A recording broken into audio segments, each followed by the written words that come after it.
This is a message to all my migrant brothers and sisters that just entered Australia in the last 2 to 3 years. They didn't pick you because you're special, guys. They picked you because you're compliant.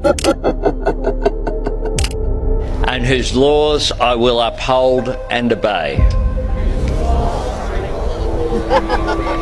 Congratulations, please join me in welcoming our new citizens. You think Australia gave you a visa for your skills? Nah, mate. They just like that you wouldn't complain when scrubbing someone else's toilet. What the Australian government has isn't a skill shortage. It's a mindset shortage. And for us migrant guys, we're the backup batteries that keep the machine running.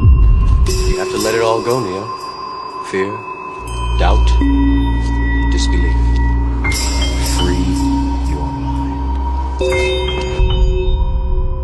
And today we're unpacking how Australia isn't importing labor, it's importing obedience. And why, guys? Because local Aussies have woken up.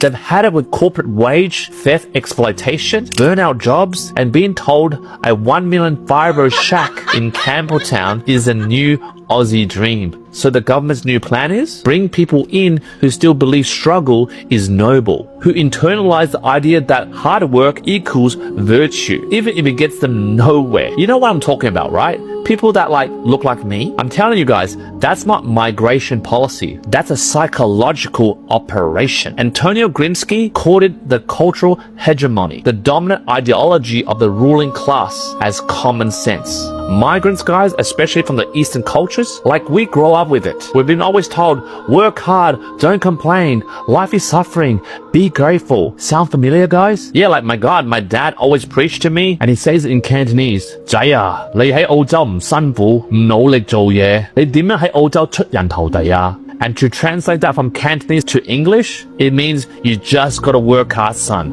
That's how you succeed in Australia. Work hard and don't complain. And that mindset, guys, doesn't just shape how we work. It also shapes how we endure silently, obediently, and indefinitely. And that's exactly what makes us so attractive to Western governments like Australia. Migration is one of the defining features of Australia's culture.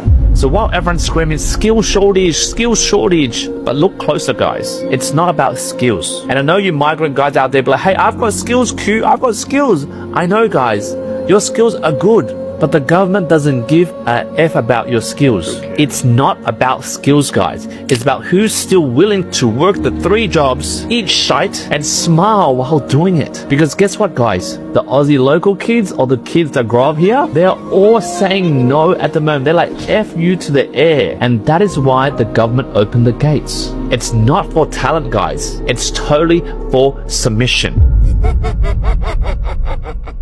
I'm telling you guys, you weren't selected for your CV, you were selected for your ability to endure. Come on guys, they weren't asking, can you code in Python? And I know you skilled IT migrants out there know how to do that, absolutely. But what they're really asking you is, will you clean toilets for 20 years, despite your skill overseas, and do that for 20 years without asking for a raise? And if you're one of those brown brothers out there, my Indian brothers out there, and you're like, yes, no daddy, sir, I'll do that every day.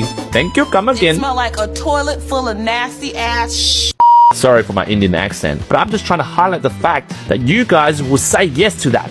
So let's call it for what it is, guys. This is a soft weapon, and this weapon is called a mindset harvest. Because immigration in Australia at the moment, it is being used to plug economic holes. But like I just said again, not with innovation, guys, but with subservience, with your obedience. So even right now, you think the government is solving a problem? You might think, hey, I voted for Labor, they're all for migrants. Nah, bro, they don't give a F. Right now, don't you hear from the news, guys? You see the locals complaining, oh, immigration must stop, immigration must stop. They're protesting outside of Parliament House at the moment, but the government doesn't give a F, guys. They do not care. They are prepared to bring more people in despite the protests. Because the truth here, guys, is you can't control a country when everyone wakes up from the matrix. And the more the locals wake up, the more the government needs to import more people into the country that are more lost and more clueless than the rest of the population. And you know what's the funny thing, guys? The people that they import, they really believe in the Aussie dream. Unbeknownst to them,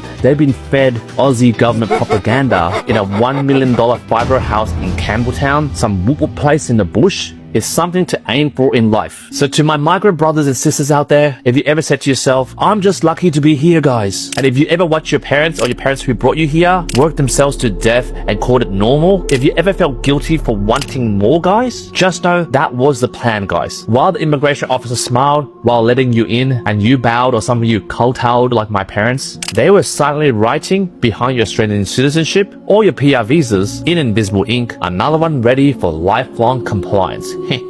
But guys, this is not your fault. It's the programming. And it could be deprogrammed, guys. And that's the purpose of this video. Let's kill the myth. I just want to let you guys know you weren't selected. You were scouted. And you were scouted for your hustle, your silence, your loyalty, and your inherited trauma. You were scouted for your willingness to say, yes, I'll shine your boots, sir. Let me do it again. So let me remind you guys, this isn't opportunity. It's just managed scarcity. And I don't really want to say this because I was raised here and I grew up here and I'm very fortunate to be here, but I want to call it as it is. This is the Western system hacking into our Eastern obedience to prop up our economy that's out of ideas at the moment. Right now, guys, they don't want rebels. They want quiet achievers. You know what I'm talking about, right? You guys out there, quiet achievers, which is another code for don't speak up even when you're bled bloody dry. So guys, jump in the comments, let me know what you think. Do you think you're in the matrix or have you actually woken up?